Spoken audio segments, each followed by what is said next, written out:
right? Everybody wants to be different. Nobody is disagreeing with me. Nope. Nope. No, It helps if you interact. Everybody's going to be different and disagree. Right. So, all right, let's take a look at some things that I think will help stimulate this idea. I'm going to show you some things that we, at the beginning, I'm going to show you some things that we have seen a million times before, all right? There's a total absence of anything creative about this, no imagination, no insight into anything. You can disagree if you want. It's the person has some skill, right? The perspective and so forth, but the world could end tomorrow and nobody would care about this. Disagree if you want to. Here's another one. How many times have we seen the old rowboat? It's always red on the beach. All right. And there is some energy in the painting of the waves and so forth. It's not as static as this one is, but still, come on, artists, right? Right. Is Diane here? I am. Hi, Diane. Sorry, I'm late. All right. No, I'm glad you're here. Now, believe it or not, you'll never believe this. This artist's name is Lori Boring. It's true. Oh, I hope she's not going to ever watch this on YouTube, but I chose it because there's something that you're going to see a lot in very conventional landscape painting. You're going to see it too much, and it's the L-shaped composition. So you have a great big tree on the left, then you have the ground moving to the right. And it kind of acts, it's a compositional formula. Like if you get those books that tell you how to do composition, this is always one of them. The problem is that we see it to the point where we don't really look at the painting anymore. There's nothing of real interest in it. And just don't do it, okay?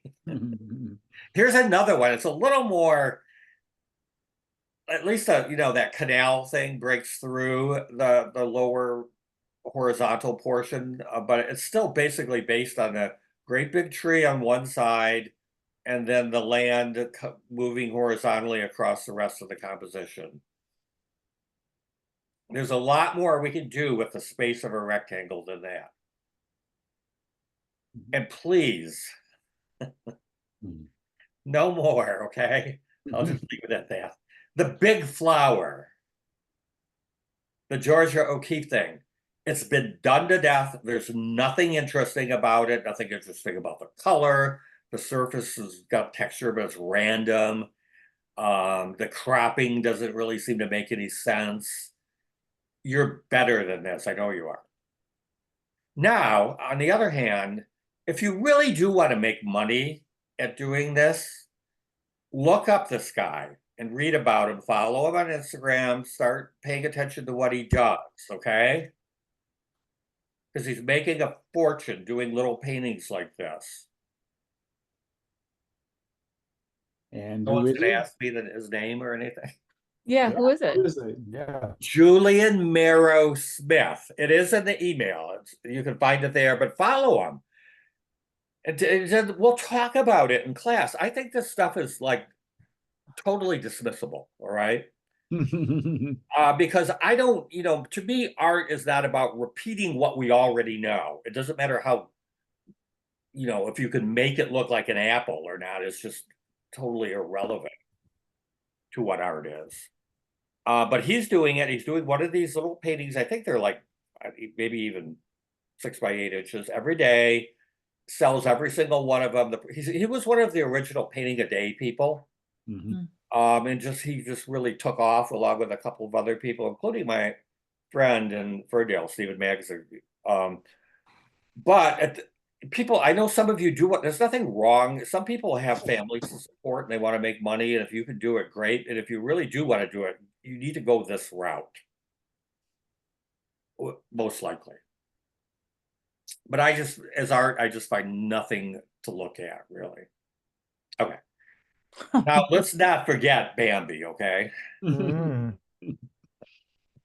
Now, I know none of you would do this, but uh, it's in the category of so bad it's good. So there is some charm about it. I'm more interested in this painting of Bambi than this, really. Mm. And here's another one. So bad it's good. And this is actually, this could be I don't know who did it. So it could be a child. It has that charm that children have, that natural charm and inventiveness. Or probably it was done by an adult that had no art training. We call them outsider artists. And sometimes they just come up with things that I can't. If I tried to do this, I couldn't. So there is this. And you don't, this is the more I look at it, the more I enjoy it. So now let's look at some really great, one more. We're going to see a lot of this coming up in the next show, but the abstract, the generic abstract, I call it. Mhm. You know, people, they read about Jackson Pollock and think, oh, all he did was drip and splatter paint. So this is what they come up with. And it's just so superficial that I hope I never see one again. So let's look at some really great paintings now and see what they might have done. And, you know, again, you can disagree, but I found this Monet, the beautiful. We've seen this before. It's called the Bridge at Argenteuil, I think it's pronounced, from 1874. Beautiful. What's not to like about it? It's a beautiful sailboat going down the river. I don't know if it's the Seine, but going towards the bridge. A beautiful day in Paris. Sailboat. It does seem like kind of like when I describe it, it might be superficial. But what's the one thing he's doing here that just kind of makes you wonder? Well, the mask right there. Remind me. Yeah. There's an extra mask in there. Yeah, in the foreground. It's kind of Yeah. like, what's it doing there? But Yeah. It also doesn't look like it's gonna make it under the bridge. Well, that's another thing. That's another good point. Yeah. I didn't even think about that. It's not so. Who said that? Diane. Yeah, that's so there's two things, all right. But here's an example of a wonderful, beautiful painting. Again, I'm not trying to get you all to do the weird, bizarre stuff. I'm trying to get for all of us to bring something kind of inventive and unexpected into what otherwise is just beautiful painting. Mhm. Now, this is a new artist to me, Fritz Thallo, called The Watermill from 1892. Here's an example where most of the painting, he breaks the rule of thirds. You know that, I suggest everyone break it every chance you get. Yep. But most of the painting, like 3/4 of it, is the water, this canal or whatever it is. And beautifully painted. He just indulged himself. Yeah, the water is beautiful. The way you Yeah. do The reflection in there is just amazing. it. Yeah. And the color shift. Yeah. And then he does put a row of old buildings up near the top of the painting. So pushing the boundaries. You know, we're told to not do a lot of things with composition, but it's when you go ahead and do them anyway, but find a way to make it work that we get these extraordinary paintings. And here's somebody who did the opposite. He put most of the so-called subject matter at the very bottom of the painting. Mm-hmm. And then most of the rest of the painting is just a great big sky with a big puffy cloud in it. But it works very dramatically. It's a very striking painting. Mhm.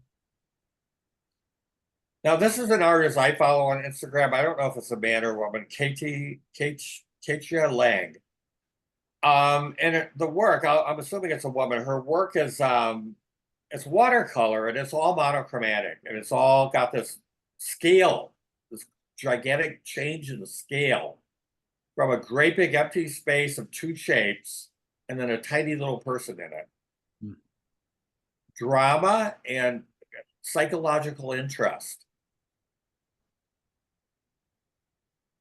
What's the name of this painting? Figures in a Field. 1963. It could be called, wait a minute, sorry, Where Am I? I'm looking at the wrong one. Amstrand, it's called. So I don't know that if that's another language apparently. But it's in the email, and you can follow her on Instagram, and I really enjoy seeing her work. Comes up not every day, but often.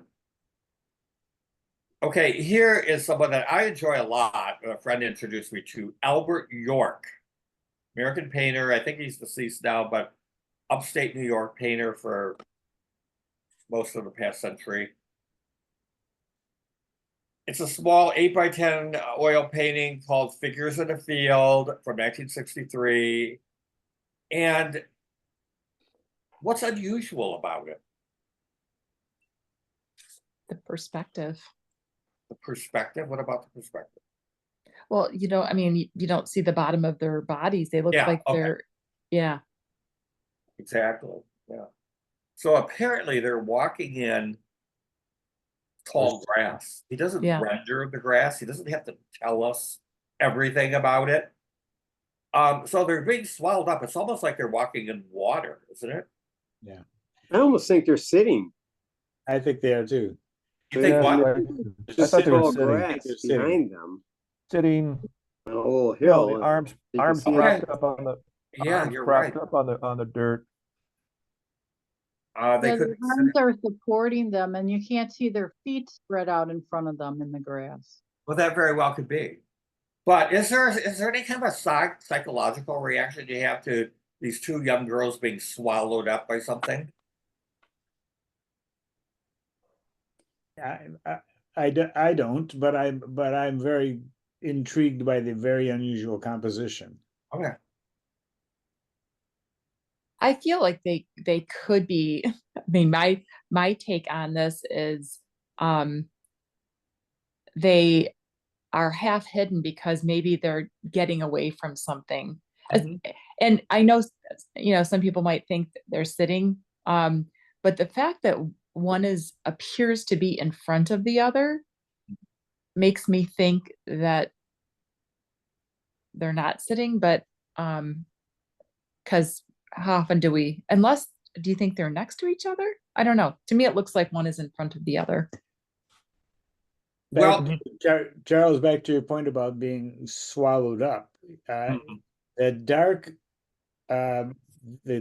green at the bottom of the picture balances with the green of the far hill to almost look like a mouth about to devour them. So oh yeah. where you can get that feeling. Yeah. Well, there's a lot of ways we can interpret this. It has a little bit of a Christina's World feeling, and there's what appears to be a little white house way up back there in the hills. It's not disturbing though. There's something a little unsettling about it, but it's not like creepy. What is it called? It is called Figures in a Field. Oh, okay. And I think that's another thing. When it comes to titling our painting, you can do whatever you want, but sometimes you'll notice that artists don't tell you very much. The title is merely descriptive, and it leaves the painting open to a lot of interpretation. Okay, here's a really nice little painting I love because it's very understated, but again, there's a mystery because we're going over this sort of, it's called Lake Houses with Dandelions from 2021, 8x10. And the dandelions are just these little flecks of yellow down there, but we kind of go over this hill, and then there's just a little bit of the two houses that appear above that little hill. We don't know much about them. And then that idea is echoed by the two trees in the foreground. One in front of each house, two very different trees. One is an upright tree on the left, the other is kind of a straggly tree on the right. But there's a lot going on. And one is the way the warm cream light catches on the second house on the right. the flecking of the yellow for the dandelions. And then notice on the upper right, we see some of the raw canvas showing through the trees. Mhm. And technically that area should be the blue of the water, shouldn't it? For seeing through the trees, but it's not. So the artist, Cody Peschel, subverts in a kind of very quiet way expectation, creating a level of interest.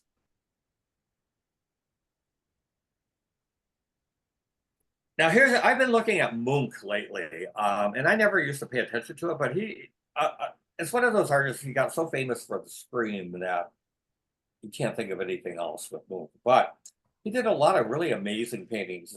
This is one, I can't pronounce the title, but it's clearly somebody's sick. And we don't know how sick or anything like that. There's definitely a sadness and melancholy about it. And so there's that, the subject matter, but also the way he distresses the surface of the painting. Mhm. It's like scratched and dragged across the canvas. And it's a very moody and evocative painting. And just the thought that you would paint someone in their sick bed, it's been done before, but just that alone is something that breaks out of the mold of the extremely conventional. This is a beautiful painting, isn't it? It's very simple. Very simple. Yeah. It's a moon. I hope this summer the group does another nighttime painting. But Paula Modersohn Becker, Moon Over a Landscape from 1900. It just really captures the feeling. It just doesn't, there's nothing in particular about it, but except the kind of feeling that it has. It just doesn't feel like painting that you see awful lot of.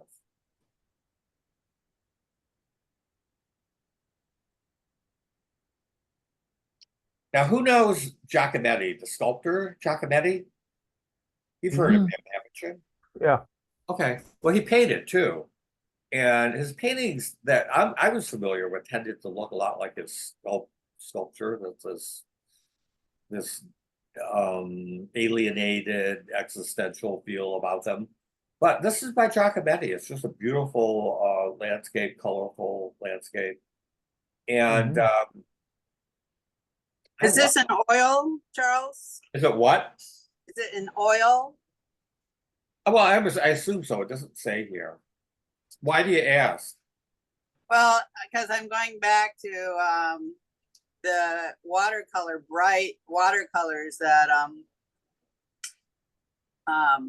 Doolittle's gonna take that class with, and this would be a perfect example of the really bright, like watercolors Yeah. that are just really saturated. It's a very happy, detailed picture. I like this.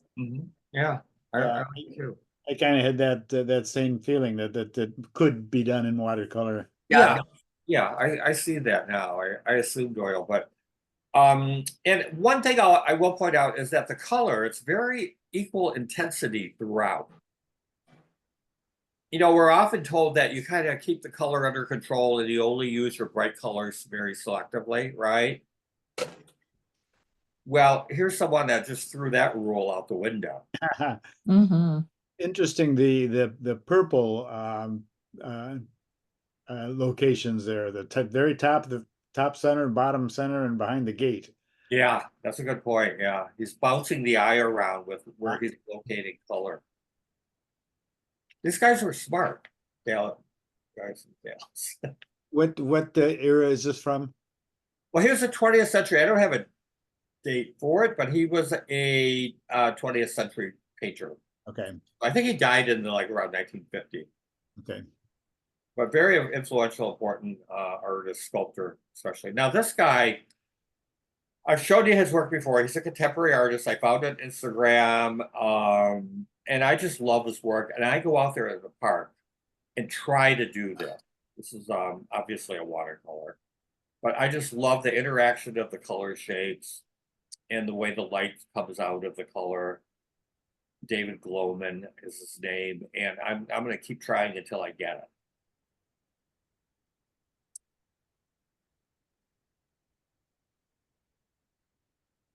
Oh.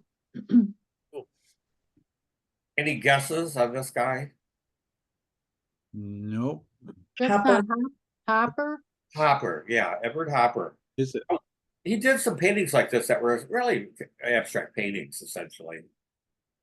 And 1917, and he's just being very bold or vigorous with the paints. Look at the boldness of the brush mark. Yeah.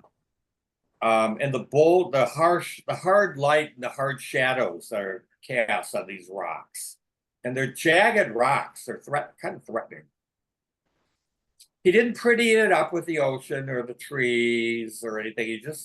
He got right to these rocks. That's what it's about. Very powerful. Mhm. Now, I'm really curious as to how much differentiation there is between the colors he put on the canvas and the colors he actually saw. Yeah, yeah. Right. That's a really good question. We'll never know. I guess, if you study these artists, you can find interviews with them and things like that where they might have answered that question. Mhm. And I have read interviews with Hopper. I don't remember that coming up. But it's a really good question, very important. But what matters is what the painting looks like, right? Right. And the summation of those two thoughts is what thought process did he go through to make the painting look like this? Mm-hmm. Yeah. Right. Okay, I never saw this guy before. This guy's work, Jared Del Dio. I don't have a date, but I just think that, you could say, well, this is a conventional painting of the ocean and the cottages. Well, it is, but I don't know if you had this experience where you're going to out to one of the Great Lakes and you're approaching it in your car. Yep. And suddenly there's a dip in the road. You see this great big lake, right?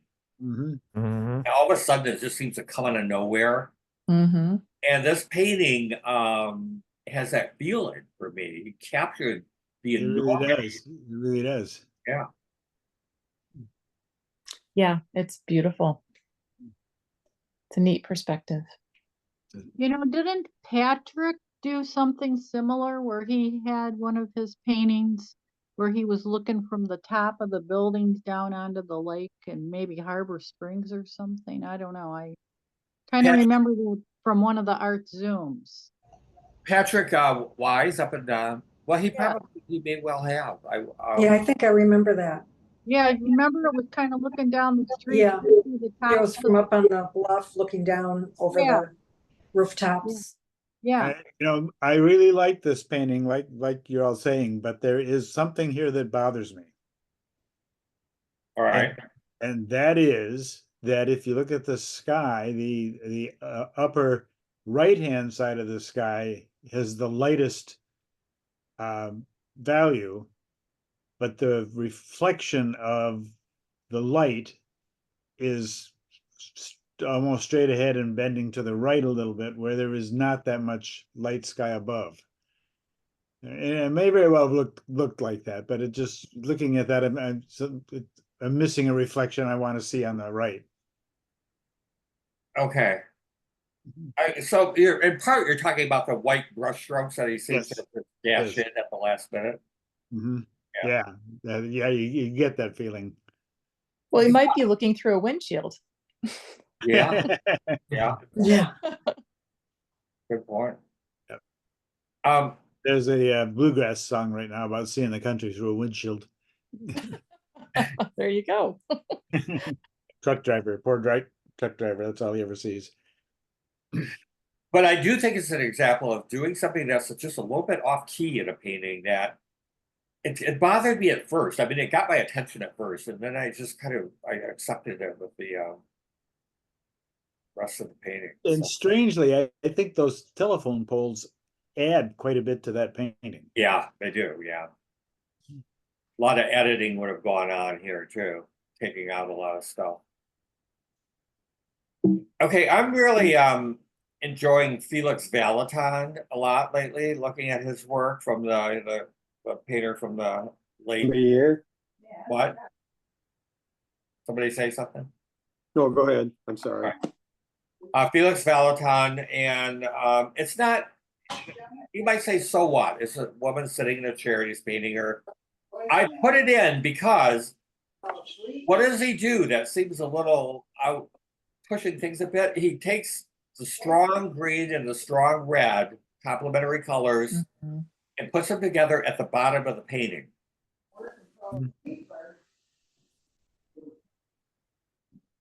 And it's a bit of an unusual move. Now, this is a beautiful painting, don't you think? Mhm. Peter Ilsted, 1907. I don't know anything about him, but I think you could do, I know many of us, we want to do paintings that are appealing, nice to look at, like this, don't we? Most of us around Sure. here. So my point here is that you can do that and you can still be very fresh and inventive by looking at the kind of things we're trying to look at tonight. And this is a good example of a very sweet, sentimental, nostalgic kind of painting. But I just think it's so brilliantly composed and put together that I can't stop looking at it.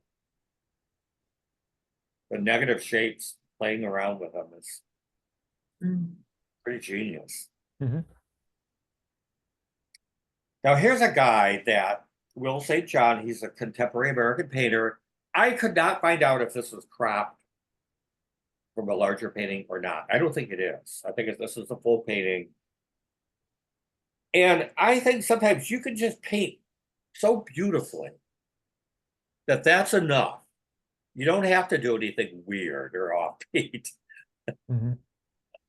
And I think this is an example of that. I'm just captivated by the impasto in parts of the painting, the subtlety of the color and modeling, and he evokes something from that alone. It's a pretty human beings that are pretty or beautiful. That's a very moving thing, I think, Mhm. alone. So he does pull that out of it. Now here's everyone's friend by now, I'm sure. Who's it? Who is it, Andra? Andra still here? Yeah, I'm here. Was it Uh, Fairfield Porter? yeah, it's important. Yeah. Do you have the list in front of you with the names? No, Good, No. good job. Who's he referencing here? What great painting in art history that I gave a whole talk on one night.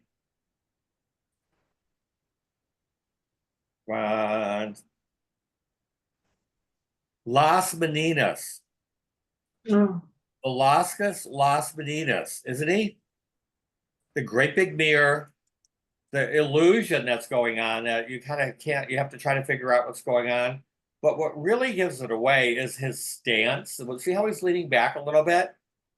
So later, I should have put this one in here, but go back and look at Las Meninas and look at Velasquez, the artist. He's leaning back from his easel exactly in that pose. Mhm. yeah. So Fairfield took out the easel, but it's exactly the same thing. So another thing that really smart artists do is reference other great art. They're not copying it, they're referencing it. It's a dialogue that's going on. You would make me so happy if some of you would do that. I know a couple of you are, but because they all did it. Look at it. And we don't have time to get into analyzing the fact that it doesn't make sense, like where is he standing? We don't need to get into all that, but it is a complex, interesting painting. Now, I'm into Lena Revo. We talked about her last time, right? Did you get that? Who did I send the email to when I put together a PDF of her Yeah, material? I got an email about her, but I don't Okay. remember talking about her Oh, before. okay. Well, we have, but did anyone else get that email that I sent? Andra got it? Anyone else? Okay, I'm really into her. Well, I believe. Pardon me? I think I did as well. You did? All right, I can't hear it, but I believe so, yes. Lena Revo, yeah, I'm going to be talking about her more. I'm kind of trying to do some work like this because I'm really into it. And she's working mostly in gouache, but this is oil. And here's another one. Now, what's not to like about this? Does anybody not like this or this? Okay. But it is very fresh, inventive painting. And I think that alone is kind of an unusual positioning all these people against that big rock, as opposed to, you know, we all love to paint children on the beach, right? But usually it's a boy and a girl, they have a sand pail, and there's a starfish.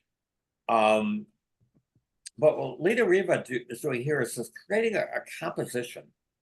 There's a band of people, and there's a band of rock at the top, there's a band of water at the bottom.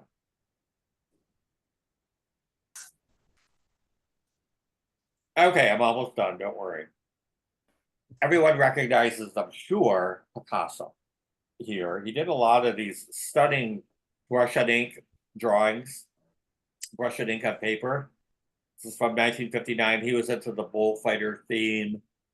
And he did a lot of these that were based on Don Quixote, the book by, I read it. Has anybody read Don Quixote by a Spanish author? It's really, really good. Someone told me. It sort of makes me think about Hemingway. Yeah, that's right. The author was Miguel Cervantes. Cervantes, yeah, okay. So it's a great book. And somebody at Iowa who was at their writer's workshop told me to read it, so I did. Anyway, just taking different media that you have, something simple, brush and ink on paper, just gives you that twist into something that you, and if you're still, I hope, doing the thumbnail studies I talked about a lot, try doing them with brush and ink. It's a whole new world. Yeah, this is really kind of an awesome painting, actually. Yeah. Why do you say that, Chad? I just, it shows the motion. You can sort of identify what each figure is doing. You know, it just looks like the bull is, you know, looking at the matador and the person that's on the horse. Yeah. The bull. I mean, it's pretty interesting. I mean, I really like it. It's interesting. And it was done so simply, but so succinctly in so many ways. Yeah. Very simple, very direct. Yeah. No fooling around. Of course, you know, he was a master. Picasso was a master draftsman, if nothing else. Yeah. From a very early age. But he's someone that I keep going back to. But I want to show you a painting by somebody that I studied with at the University of Iowa. His name is John Delg, and he influenced me a lot.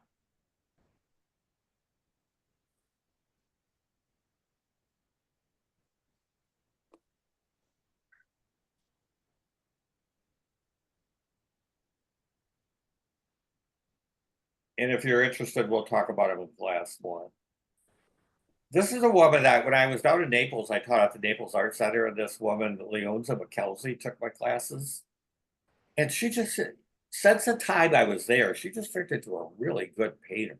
I mean, look at this. I want to get her to come to Art Night In sometime. I'm going to try again.